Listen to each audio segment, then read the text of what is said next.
जैसे बहुत सारे लोग they sell a fake sense of altruism and morality. I feel like you should be who you are. अगर मुझे कोई गाड़ी अच्छी लगी और मैंने बहुत टाइम से सोचा था, मैं ले लूंगा. हेलो एवरीवन, मैं हूं Neha Nagar. Welcome back to my channel after almost an year.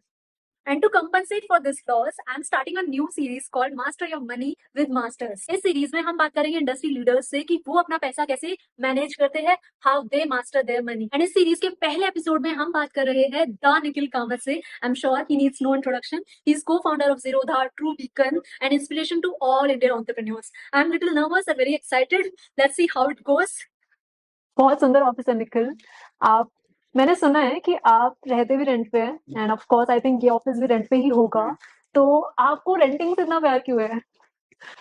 तो ये जो कंपनी है ये नहीं है, हाँ हाँ। True beacon. हम्म। और ये हमने 3 साल पहले शुरू की थी और ये भी ग्रो हो रही है. And at this point of time renting financially makes a lot of sense.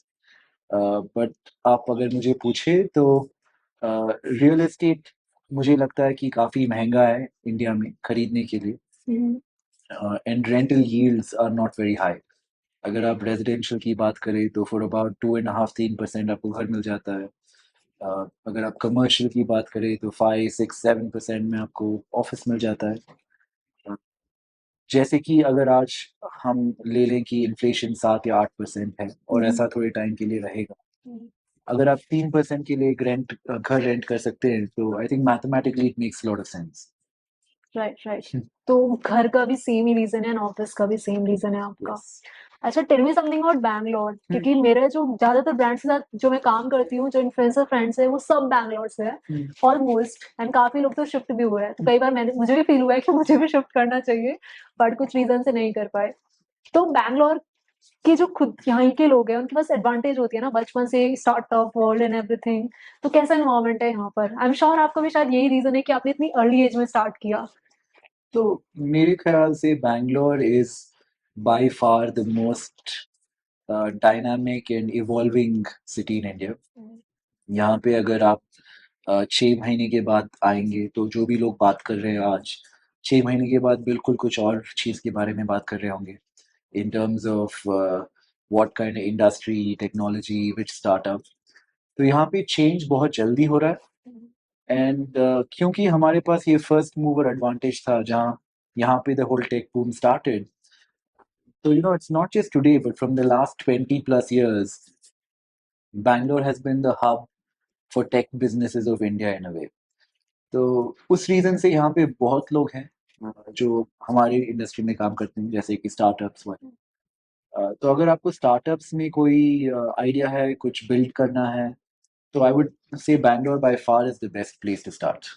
Confusion रहता है ना, लाइक शुरू दिल्ली से किया किसी ने स्टार्टअप, तो it is important to come to Bangalore या फिर वहां से भी चल सकता है? बेनिफिट होता होगा आई थिंक नेटवर्किंग का, क्योंकि यहाँ पर अगर आप कॉफी पे मिल रहे हो, चाय पे मिल रहे हो, तो बातें सारी स्टार्टअप्स की, ब्रांड्स की होनी है। तो अगर आप मुझे पूछे तो मैं बैंगलोर की बहुत अच्छाई करूँगा. This is a city from which I've gotten a lot from this city and I'm deeply grateful. But यहाँ पे इतने सारे लोग हैं जैसे कि आप सोचिए नॉट जस्ट द कंपनी और बिल्डिंग बट एंसिलरी फंक्शंस जैसे कि आपको स्टार्टअप के अराउंड कोई लॉयर चाहिए, आपको अकाउंटेंट चाहिए जो स्टार्टअप को समझ सके. तो उस सब के लिए यहाँ पे इतने सारे लोग हैं और टैलेंट भी यहाँ पे बाकी शहरों से इतना ज़्यादा है कि यहाँ पे स्टार्ट करना कोई company today makes lot of sense. I think talent hiring का मुझे थोड़ा डिफिकल्टी होता है जब भी मुझे हायरिंग करनी होती है, takes a lot of time. तो बैंगलोर में कंपैरेटिवली इजी है जब आप हायरिंग करने निकलते हैं, like for any post from like junior to senior, तो is it easy to get talent? Definitely. Definitely. और एक चीज़ यहाँ की मैं बताना चाहूँगा कि compare to Mumbai and Delhi cost of living भी थोड़ा कम है. तो outside of having so much talent, अगर आप किसी को सोचिए कि 25,000 50,000 महीने की तनख्वाह देंगे तो his quality of life in Bangalore will be significantly better than in Mumbai. He'll get a nicer house to rent. He will have access to more stuff. तो उस एंगल में भी अगर आप देखेंगे तो Bangalore relatively makes a lot of sense. Successful, यहाँ पे क्रिएटर्स भी बहुत है and I have seen recently कि आपने बहुत सारे क्रिएटर्स के साथ पॉडकास्ट कोलैबोरेशंस किए हैं। तो how do you feel talking to speaking to influencers? क्या उनमें थोड़ा डिफरेंट होता है या फिर क्या एनर्जी आपको रिसीव होती है इन्फ्लुएंसर से बात करके? I feel really happy and excited. Uh, जैसे कि जब मैं छोटा था, I think between two generations, evolution took a lot of time. Uh, a 30-year-old and a 20-year-old, the mind space and the awareness of the world, uh, there was a drastic difference. But अगर आप आज की बात करेंगे तो creators have so much access to people, और इन्होंने इतने सारे लोगों का इंटरव्यू किया है, उनके साथ बातें की है. So they are very intelligent, evolved people who have knowledge. उनको उनके पास knowledge एक सब्जेक्ट के पास एक सब्जेक्ट के लिए नहीं होता, बट सभी सब्जेक्ट में होता है. And I like that. I'm impressed by almost all influencers I have ever met. जैसे अगर आप आपकी बात भी करें तो when we first spoke, एक साल 2 साल, एक साल पहले, हाँ। I think I follow you on social media and you've grown incredibly since that time. And I think it's such a good feeling to see people do so well. Uh, अगर आप online देखें तो ये एक बहुत गंदी practice है, not just in India but outside everywhere in the world, जहाँ अनोनिमिटी के पीछे लोग एक दूसरों की बुराई करते हैं, कंपेयर करते हैं. अगर आप ऑनलाइन कमेंट्स देखें तो 10 में on any subject, majority of them are typically negative. You guys are the counterbalance which are spreading a positive message in the world. So I think you guys should become more popular. आपको जैसे आपने learning को democratise करके free बना दिया है, I think more of that should happen. You have invested in influencer marketing agency also. I think brands हो, influencers हो, एजेंसीज हो, सभी ग्रोथ कर रहे हैं. और आपने कब इन्वेस्ट किया था और अब जो इन्वेस्ट किया है आपने इन्फ्लुएंसर मार्केटिंग में अभी, तो कितना रिटर्न आपको मिला है इसमें? Do you think do you track your returns in startups also? या तो जब मैंने कोफ्लुएंस में इन्वेस्ट किया था, मेरा थीसिस ये था कि ट्रेडिशनल मीडिया से लोगों का भरोसा चला गया है. लोग सोचते हैं कि यू नो किसी ने उन्हें पैसे दिए होंगे इसलिए वो ये लिख रहे हैं, ये कह रहे हैं. इन्फ्लुएंसर्स के पास ये एडवांटेज है कि amongst their own audience, there is a certain level of connect, there is a certain level of trust जो आज के दिन में ट्रेडिशनल मीडिया से ज़्यादा है. और मुझे ये लगा था कि अगर आपको कल डिसाइड करना है कि कहाँ से खाना ऑर्डर करना चाहिए, कहाँ से कपड़े लेने चाहिए, I would rather trust an influencer I follow versus a generic advertising, और celebrity. correct, or a celebrity. But I think उससे क्या होता है कि influencers पे बहुत बड़ी responsibility भी है, क्योंकि when people trust them so much, they have to not ruin that responsibility and be more genuine and continue to encourage and inculcate that authenticity and that relationship between the people following them and them. But मैं एक research report सब पढ़ रही थी, जो celebrity endorsement करते हैं उनसे जो रिटर्न आता है उससे 11 टाइम्स ज्यादा रिटर्न क्रिएटर्स जो एंडोर्समेंट करते हैं, प्रमोशन करते हैं, उनसे आता है. सेम विद दिस इंडस्ट्री, ये 2020 के बाद ही ग्रोथ हुआ है. लाइक उससे पहले जिसकी वैल्यूएशन थी $6.5 बिलियन थी, अभी 13.5 से भी ज्यादा हो गई है. तो we are in good space. And what about you? Have you ever thought of being a content creator? I would love to, but I don't think I have the talent required to, or I don't have the creativity जो आप लोगों के पास है, where you can sit, ideate, think of a new idea every week. Even when I think of it, it sounds like a very difficult job, right? Like मैं जो करता हूँ रोज करता हूँ, and I've been doing it for like 18-19 years, and that repetition has made me more comfortable. But अगर मुझे ये बैठ के सोचना पड़े कि अगले हफ्ते कुछ नया बोलना है, कुछ नया करना है, बहुत, I think for me it will be difficult. But हम भी फिगर आउट कर लेते हैं, लाइक स्टार्ट कर दिया उसके बाद चीजें सोची जाती है, and then one thing other thing आती रहती है आइडियाज. एंड अभी आई थिंक एंटरप्रेन्योर्स भी नए सेलिब्रिटीज है, ऑलमोस्ट सभी कंटेंट क्रिएट कर रहे हैं. शार्क टैंक के काफी सारे क्रिएटर्स है जो कंटेंट क्रिएट कर रहे हैं, टिप्स दे रहे हैं, फनी वीडियोस बना रहे हैं. तो आपके साथ कोई फैन मोमेंट हुआ है कि like you are working with somewhere और कोई आपके पास आया रिकॉग्नाइज करके बिग फैन ऐसा कुछ, क्योंकि क्रिएटर्स के साथ तो बहुत होता है तो वी एंजॉय इट। शायद जितना क्रिएटर्स के पास होता है उतना नहीं होता है एंटरप्रेन्योर्स को। इन अगर आप जो एंटरप्रेन्योर टीवी पे है उनकी बात करें तो it's probably different, they must get recognised a lot. तो कभी कभी होता है, ज्यादा नहीं होता है, and it happens in the most pleasant way possible, where लोग बातें करना चाहते हैं, it's an interesting conversation and it's enjoyable. I don't think it happens to the extent where it might happen to you, where it becomes like, आपको सोचना है कि how do you deal with it. I don't think it's at that scale.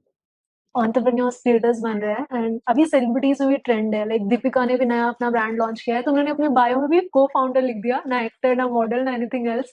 Same with Alia और Katrina. Social media पर specially finance influencers को लेकर या जो हम ज्ञान देते हैं कंटेंट बनाते हैं वो ज्यादातर अराउंड होता है कि घर खरीदे नहीं खरीदे, क्रेडिट कार्ड ले ना ले, गाड़ी ले या ना ले, रेंटिंग करे कि नहीं, जितनी भी कैलकुलेशंस हम दिखाते हैं खुद से करते हैं, जितनी बुक्स से पढ़ के हमने समझी है उसके according renting is best. But जैसे आपके केस में your brother has a house, your parents, आप उनके पास भी घर है, तो आई थिंक यहाँ थोड़ी नीड कम हो जाती है कि चलो मैं रेंट भी करूंगा चल जाएगा। But if you talk about me, मेरी फैमिली को गांव से शहर आए 15 साल हो गए, उनके पास घर नहीं है, तो वो सोचते हैं कि यार अगर हमारे बच्चे कमा रहे हैं तो उनके पास घर होना चाहिए, एंड दे कीप फोर्सिंग अस कि भाई अब तुम्हारी इनकम थोड़ी ठीक हो गई है तो यू शुड बाय। तो यहाँ पर हमें चूज क्या करना चाहिए, लाइक वो पैसे को बिल्ड करते रहे कंपाउंडिंग से या फिर स्टेबिलिटी या मेंटल पीस की तरफ जाए? तो मेरे ख्याल में ये इसलिए हुआ है क्योंकि जब इंडिया ओपन हुआ as a market in the 90s, सोचिए, not just your parents generation but also your grandparents, तब से आज तक real estate prices have gone in one direction upwards. बाकी सभी एसेट क्लासेस में वॉलेटिलिटी है in the last 30 years, but in real estate it has not significantly corrected at any point of time. So culturally, your parents, your grandparents, my grandparents, they are bound to think real estate is the best investment क्योंकि उनके lifetime में ये हुआ है। But history is much longer than 30-40 years ना। अगर आप last 10 years का भी देखे तो कोई ऐसा रिटर्न्स नहीं है रियल एस्टेट में। Correct. But if you really go back in time और आप देखेंगे not Indian history necessarily, but world history, there have been many cycles where real estate prices have fallen 60%, 70%, 80%. इसका एक ही बड़ा disadvantage है कि real estate is not a very liquid asset class. जैसे कि सोचे कि नेहा और निखिल बाजू में रहते हैं, अगर हम लोगों ने और हमारे 3-4 और नेबर्स ने साथ में डिसाइड किया कि हमें घर बेचना है, so the market's dynamics change very quickly, and the last one who has to sell the house will probably get a fraction of what the first one got. तो इन रीजंस की वजह से और जैसे कि इंडिया में कोई बड़ा करेक्शन नहीं हुआ है, आई थिंक हमारे पेरेंट्स ऐसे ही सोचेंगे, and I think it all changes in one lifetime. अगर हमारे लाइफ टाइम में at some point real estate falls 50-60%, तो हम अपने बच्चों को वो नहीं कहेंगे। बट जस्ट बिकॉज पिछले 30-40 साल में नहीं हुआ है, टू एक्सट्रैपोलेट एंड से कि कभी नहीं होगा, मेरे ख्याल में सही बात नहीं है। So you should weigh every asset class without emotion, in a very clinical way. तो आप सोचे equity, gold, real estate, fixed income, ये सब अगर आप लिखेंगे तो a big priority I would give to is liquidity, क्योंकि when I need cash, तब कल कोई इमरजेंसी हो गई, the other asset classes tend to be more liquid than this. फिर आप सोचिए कि अगर आपने इन्वेस्ट किया है तो क्या रेट ऑफ रिटर्न मिल रहा है। Real estate, notwithstanding capital appreciation, is not giving you more than 3 for a house, 2.5, 3%. So you factor in all this and make a very logical choice. ऐसे इमोशनली नहीं सोचना चाहिए कि हम भाड़े के घर में रहते हैं, हम सो आप किस एज तक प्लान कर रहे हैं कि रेंट पे रहेंगे या यू हैव डिसाइडेड कि रेंट पे ही चलेगा जब तक चलना है?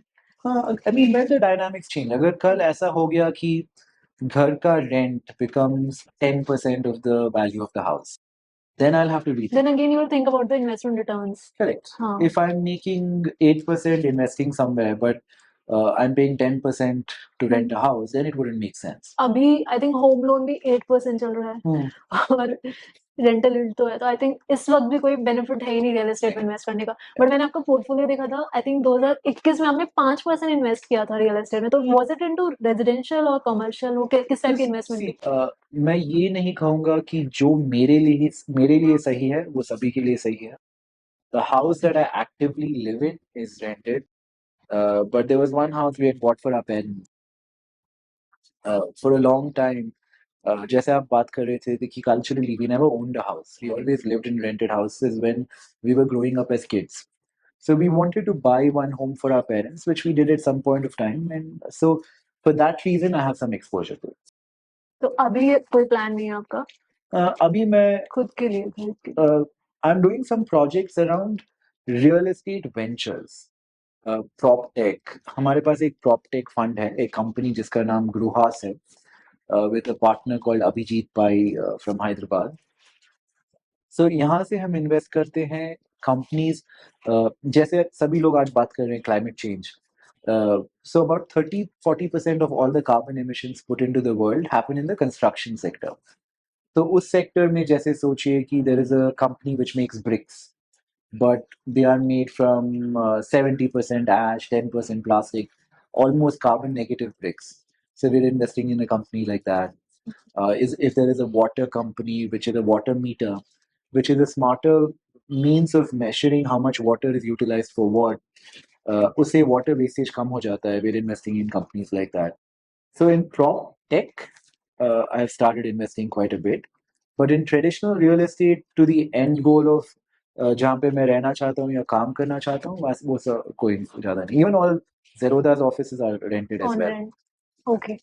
तो do you advise to invest in commercial rent, क्योंकि थोड़ा सा रेंटल रेट वहां पे ज्यादा होता है? Yeah, I mean, not relatively more than, between commercial and residential, commercial is but I probably think better. FD वाला रिटर्न तो शायद वहां मिल जाता है शायद मुश्किल से. I मुश्किल think से। अगर आप आज की बात करें तो FD returns have gone up to 7.5%. अभी तो हाँ, उतना commercial में मिलना भी मुश्किल है. मुश्किल है। Okay okay, because some of us advise कि कमर्शियल तो फिर भी इन्वेस्ट कर दो फॉर डाइवर्सिफिकेशन, बट अगेन फिर दूसरा जो हमारा सबसे ज्यादा मोस्ट डिस्कस टॉपिक होता है फाइनेंस इन्फ्लुएंसर्स का, वो गाड़ी को लेके होता है. Right, अगेन उसमें कैलकुलेशन कहती है कि भाई रेंट ही करो, right. But do you have a car? I have a car. You bought it? I bought a car. अच्छा, Yeah. Okay okay. I think, see, when you, without sounding too preachy, because I don't want to, when you've grown up really looking forward to something, जो आपने बहुत, you had dreams of, buying ABC, uh, and you get lucky enough in life and you're in the right place at the right time and you can afford it. I think you should, like, I don't, जी जैसे बहुत सारे लोग, they sell a fake sense of altruism and morality. I feel like you should be who you are. अगर मुझे कोई गाड़ी अच्छी लगी और मैंने बहुत टाइम से सोचा था, मैं ले लूंगा. And even अगर घर की बात करें, tomorrow, if there is a house that I really want to live in, but वो rent पे available नहीं है, I will, kind of budget, maybe buy it. But as advice, जब मैं दूसरे लोगों को कह रहा हूँ, logically, if you can choose between buying and renting, and that is your budget for one particular asset, renting makes more sense today. Okay, so बहुत सारे ऐसे फॉर्मूलाज होते हैं हमारे, लाइक 24-10 गाड़ी लेना है कि नहीं लेना, 50-40-30-5-3 रूल. तो आई थिंक अगर सर ने कोई गाड़ी ली है तो वो सब फिट हो रहे होंगे.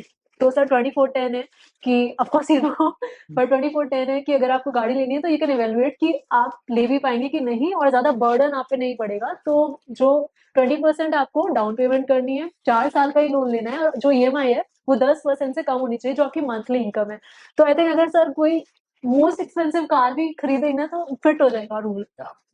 तो जस्टिफाइड है ये, क्योंकि जो भी फाइनेंस रूल्स है उनका एम यही होता है कि आपके ऊपर बर्डन एक्स्ट्रा तो ना आ जाए, और जो आपके पास ज्यादा अपॉर्चुनिटीज है पैसा जहां से कमाने की, वहां से आप कमा पाओ. Same with goes with house also, जितने भी रूल्स है बहुत सारे, रिच डैड पुअर डैड में भी 1-2 रूल्स है, तो आई थिंक सेम अप्लाई होते हैं. I agree. I think relative uh, relative to how much I earn, हाँ, I spend a very, very small percentage. Percent बता सकते हैं मंथली का, like? Like, I think I would not spend more than 2-3% of income. और हमारे मतलब जब हम यंग होते हैं तो आई थिंक हम 90 भी आराम से खर्च कर देते हैं, 10% ही सेव कर पाते हैं। Correct. But But- there's also a factor of कि मैंने आज काम करना शुरू नहीं किया। हाँ। मैं जो काम आज कर रहा हूँ, exact same job I started when I was 17 and but I don't 36. Think कि आपने उसी वक्त घर लेने का या गाड़ी लेने का सोचा बिल्कुल होगा। नहीं। इट मस्ट बी मतलब बहुत टाइम बाद जब आपको लगा होगा कि हाँ तो अभी अगर कर आप सकते हैं। 17 से 36 की सोचे, so that's 19 years of doing the same job. Right right. तो जो मेरे लिए आज सही है, जब किसी ने अभी नौकरी शुरू की है, 3-4 साल से काम कर रहे हैं, I don't think they should do the same thing that I'm doing because we're in different places in our career.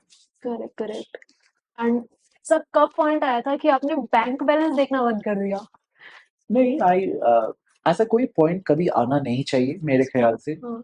अभी भी मैं अपना बैंक अकाउंट देखता हूँ और देखता हूँ कि अगर कहीं मुझे बैंकों के साथ क्या होता है कि जब आप चेक नहीं करते हैं, they don't necessarily give you the best rate. So even if I have a fixed deposit linked to my savings account, जो जब ऑटो रिन्यू करेंगे वो 5% पे कर देंगे instead of 7% when I negotiate with them.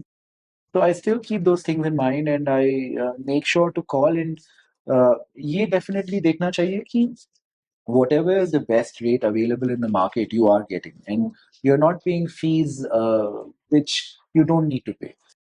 So I think ये छोटी-छोटी चीज़ें जो हैं, सोचिए कि आपने 10 मिनट कॉल पे बिताया but instead of 6.5% you got 7.5%, से आपने और हम कैलेंडर लोग पे पूछते ही हैं, हमें लगता है जो मिल रहा है वही है, शायद स्टैंडर्ड है। बट अगर कॉल करने से आप नेगोशिएट कर पा रहे हो तो इससे बेटर क्या है? या बट ये छोटी-छोटी चीज़ें टाइम से बहुत कंपाउंड होती है। अगर आप 10 साल की बात करें तो that 1% extra, that one late credit card fee you did not pay, ये चीज़ें बहुत बड़ा डिफरेंस करती है। So I think everybody should pay attention to it and ये ज़्यादा टाइम नहीं लेता। अगर आप महीने में 1 घंटे भी इस पे स्पेंड करते हैं, I think the rewards of that 1 hour are exponentially larger.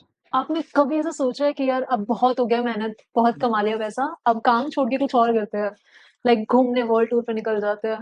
Because हम लोग सोचते हैं कि यार जब पैसा होगा ना तो सिर्फ ऐश ऐश करेंगे, मतलब एक टाइम तक काम करेंगे, बट इवेंचुअली जब हम उस साइकिल में आते हैं तो छोड़ नहीं पाते हैं। तो आपके साथ भी ये हो रहा है? अगर मैं बहुत लोगों की बात अगर मैं आपकी बात करूँ तो सोचिए 5 साल पहले जब आपने शुरू किया था, the amount of money you probably are making today, which I think is a big number, आपने तभी सोचा होगा कि मैं रिटायर हो ना कमा जाऊँगी, हाँ। फिर मैं कुछ ट्रैवल करूँगी, all of that. But I think the human condition is such कि outside of the reward, outside of how much salary, how much profit आप कमाते हो, uh, to have that repetitive, have that job is very important.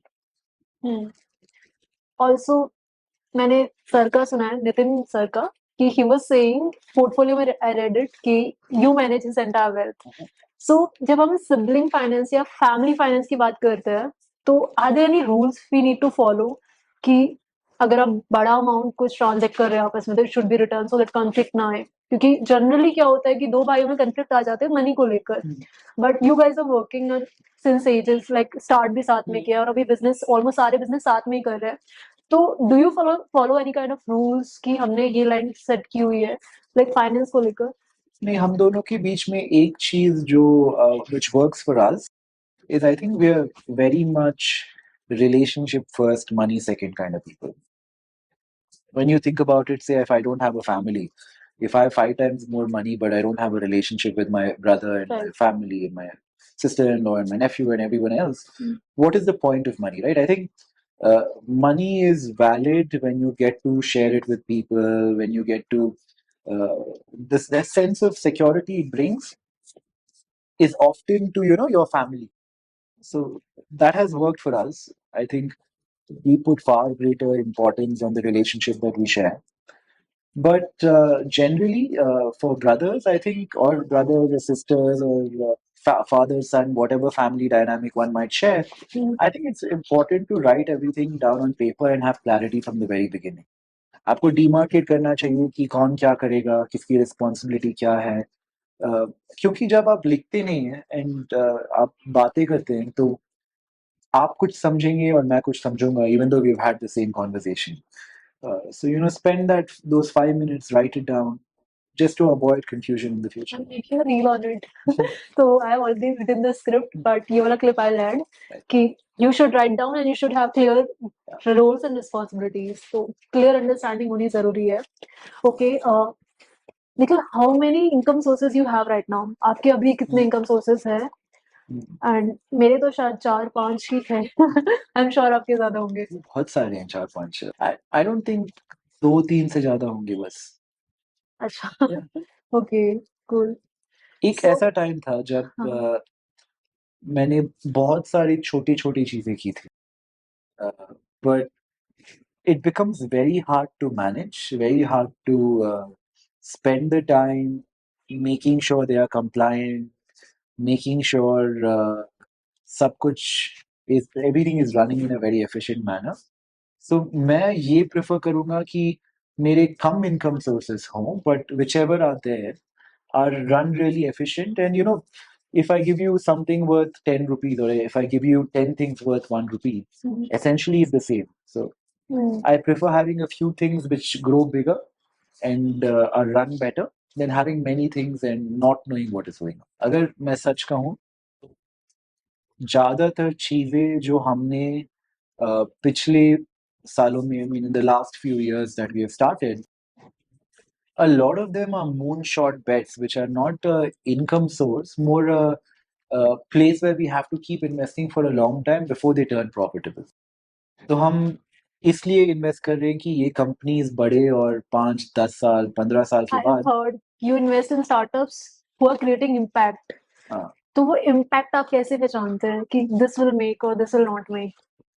Impact is very measurable. जैसे कि मैं पहले आपको उन 2 कंपनियों की बात कर रहा था, हाँ. the bricks and the water meters. They have a direct impact, right? Like because of using this water meter, X amount of water is not wasted. I was reviewing a portfolio of yours in Mint. तो उसमें आपने कहा था कि you have emergency fund for next 5 years. हाँ. तो where do you keep those funds? कहाँ रखते हैं आप? But see, that again, it depends. It's a tough question to answer because जब कोई आपको पूछेगा कि emergency funds कितने साल होंगे, it depends on what you intend to do in those next 5 years. The reason I said that is because I have so many investments in mind, so many projects in mind. I would require the capital in those 5 years. Hence, I said that number. I keep it in a split of, आज की बात करें तो about 40% in equity, the balance 60% in government securities, tax-free bonds, 40 equity, 50 in debt. But bonds का I think lock-in period ज़्यादा होता है. Hey, these bonds are open-ended. अच्छा, you are open-minded. I don't do anything which is closed. मैं touch नहीं करता हूँ. Okay. Any investment I make is such that on any given at any given time, if I want to cut the investment and take out money, I should be able to. The one investment I do, which many people don't do, is 10% in gold. Not physical gold, but contracts with gold, like SGB and stuff like that. Okay. I have seen in your portfolios आपने शायद 2021 और 22 दोनों के share किए हुए हैं. तो 21 में शायद 5% था गोल्ड में, and then next year था ही नहीं. तो Next ये year उल्टा है. actually बड़ा हो गया, अच्छा. 10%. Right now अभी 10% है. अच्छा, अभी ज्यादा और ज्यादा कर दिया आपने. बट गोल्ड भी same I think real estate की तरह वहां पर भी. Gold मेरे ख्याल, अगर आप history again, if you go back in time 100 years ago, gold का पहला चीज ये है कि there is precedent of thousands of years. Like gold has been there. used for trading forever, but gold has been a very good hedge against inflation historically. अगर आप सोचिए कि कितना गोल्ड चाहिए था एक घर खरीदने के लिए in the 50s or in the 70s or today, you need pretty much as much gold as you did in the 50s or less than that amount to buy an average median house. अगर आप सोचिए कि median house for a middle class family is 1 crore rupees, how much gold they would have needed in 50 years ago? They need lesser amount of gold today. So gold has a nice inverse correlation with inflation per se. और मेरे ख्याल में inflation अगले सालों में रहेगा, बढ़ेगा, रहेगा. तो from that perspective मुझे गोल्ड अच्छा लगता है, and you know I invested in gold. When we're talking about inflation, अभी अनएम्प्लॉयमेंट की जो रेशियोज आते हैं वो ज्यादा आते हैं, बट जब हम खुद हायरिंग करने निकलते हैं तो हमें टैलेंट मिलता नहीं है. तो is it there unemployment India में? What do you think about it? मतलब है कि नहीं है? बहुत है, हाँ. definitely there. Overall, दुनिया इस डायरेक्शन में जा रही है जहाँ computer systems are becoming more efficient, that employment will not be available for all the people in the world. I think eventually we will move to a UPI kind of mechanism जहाँ पे there will be one universal basic income. उसके ऊपर in a capitalistic society, if you want more, you will have the choice or you will be able to opt in to want more or do more. But unemployment is so cyclical and so short term cycles होते हैं इसके, जैसे कि अगर आप बोलेंगे कि talent 6 महीने नहीं मिल रहा था 6 महीने पहले, अगले 6 महीने में आपको शायद मिल जाएगा, क्योंकि these large companies have been firing so much. Of course. तो निखिल, हमारे पास आपके दो पोर्टफोलियो है जो आपने मिंट में इंटरव्यू दिया था, 2021 का और 22 का। तो जो हमारे पास लेटेस्ट है उसमें आपने रियल एस्टेट में बिल्कुल जीरो इन्वेस्टमेंट कर दिया है। पहले आपका 5% था, तो आपने यहाँ सेल किया है या फिर कुछ ऐड ही नहीं किया? कुछ ऐड नहीं किया है, बट थोड़ा डाइल्यूट किया है। एंड एज अ पोर्ट, क्योंकि ओवरऑल पोर्टफोलियो का साइज बढ़ा है, I think the percentage of real estate बहुत कम हो गया, I have not mentioned it. Okay. And then gold में भी आपने इस साल बढ़ाया है, तो एनी स्पेसिफिक रीजन कि इस साल आपने गोल्ड क्यों ज्यादा इंक्रीज किया है? मुझे ओवरऑल मार्केट्स महंगे लग रहे हैं across the world, and gold historically tends to be a good place to hide, इसलिए just to add a certain layer of security on my portfolio, gold का है। एंड हमारे पास नितिन सर का भी पोर्टफोलियो है। उन्होंने फर्स्ट आंसर में ये लिखा है कि निखिल मैनेजेस माय मनी तो he is the one in the house. तो सर का भी जो ज्यादा पोर्टफोलियो इक्विटी में, रियल एस्टेट में वो करते ही नहीं है, और गोल्ड में उनका आपसे भी ज्यादा है, 20%। वो शायद आपके स्टाइल काफी डिफरेंट है। नहीं नहीं, सेम ही है। हाँ, हमारा, मेरा और उनका पोर्टफोलियो अभी अगर बात करेंगे तो सेम ही होगा। ऑलमोस्ट सेम है। ओके। तो ये जब उन्होंने कहा था शायद कुछ और था, बट अभी उनका भी सेम होगा, जो 40% इक्विटी, 50% डेट एंड 10% गोल्ड। आपने ना प्रॉफिट ही बुक किया, आई थिंक इक्विटी में आपको 40% प्रॉफिट हुआ था 2021 में, डेट में आई थिंक 4% नॉमिनल। बट आप क्या हर लाइक वीकेंड या फिर हर रोज ट्रैक करते हैं अपना पोर्टफोलियो? हाँ, आई थिंक मेरे पास एक टीम है जो आपने देखी थी बाहर, इन्वेस्टमेंट टीम। तो ये लोग, this is their full time job, so they are like really smart. जैसे कि ट्रू बीकन का सीईओ जो है, he is like a PhD in mathematics and he studied at Harvard. These guys have many models जहाँ पे वो volatility track करते हैं, portfolio का sharp ratio track करते हैं, every day what is changing in the world track करते हैं. We all work and we spend a lot of time on these things and track. Okay. आपने एक answer किया, a strategy that helped your portfolio, उसमें हमने hedging बोला है answer में, तो हाउ हेजिंग हेल्प्ड यू, थोड़ा एक्सप्लेन कर सकते हो? मुझे volatility ज़्यादा अच्छा नहीं लगता। मैं रिस्क एडजस्टेड रिवॉर्ड पे ज़्यादा फोकस करता हूँ। तो अगर मेरे पास 100 रुपए हैं और अगर मैंने मार्केट में रिस्क 50 रुपीज़ का लिया है, या 80 रुपीज़ का लिया है, and I have a hedge in place. Hedge का मतलब मैं ऐसे कह सकता हूँ कि सोचिए कि इंश्योरेंस। हाँ, insurance by virtue of say buying a put option, writing out of money call option. If I am able to bring the overall risk on my portfolio down, मुझे ऐसी स्ट्रैटेजीज अच्छी लगती है। Normally I always deploy it.